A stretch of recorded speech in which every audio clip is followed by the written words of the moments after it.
أعوذ بالله من الشيطان الرجيم. بسم الله الرحمن الرحيم. يا أيها المزمل قم الليل إلا قليلا نصفه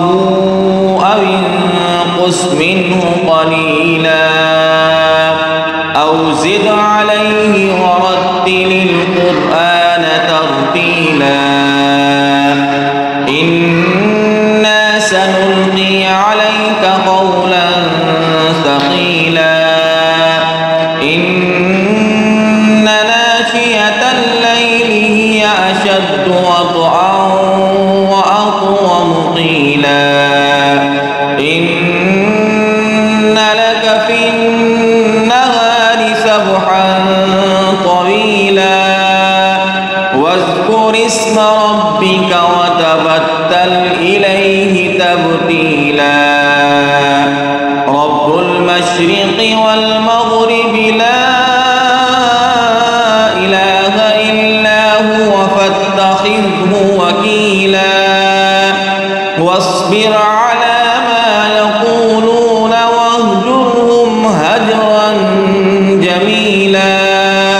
وذرني والمكذبين أولي النعمة ومهلهم قليلا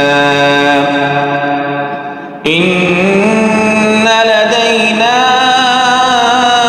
أنكالا وجحيما وطعاما ذا غصة وعذابا أليما يوم ترجف الأرض والجبال وكانت الجبال كثيبا مهيلا إنا أرسلنا إليكم رسولا شاهدا عليكم كما أرسلنا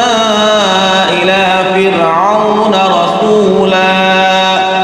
فعصى فرعون الرسول فأخذناه أخذا وبيلا فكيف تتقون إن كفرتم يوما يجعل الولدان شيبا السماء منفطر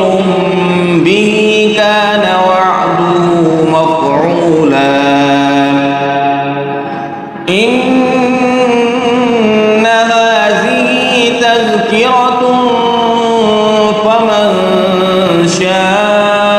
شاء اتخذ إلى ربه سبيلا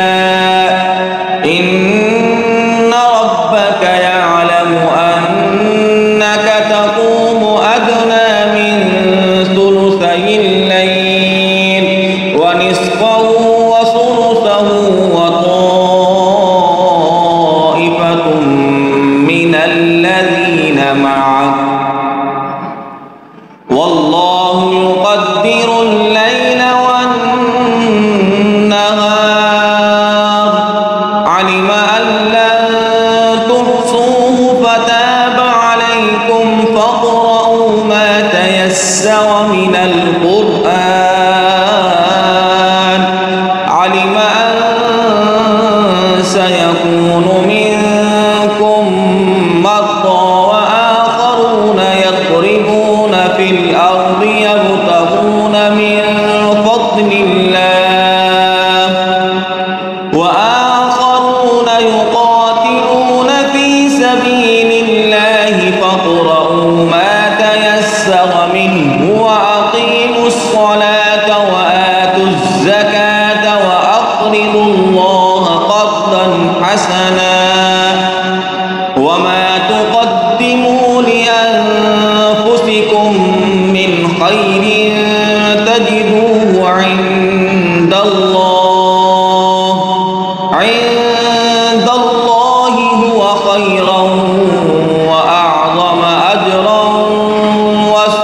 وأستغفر الله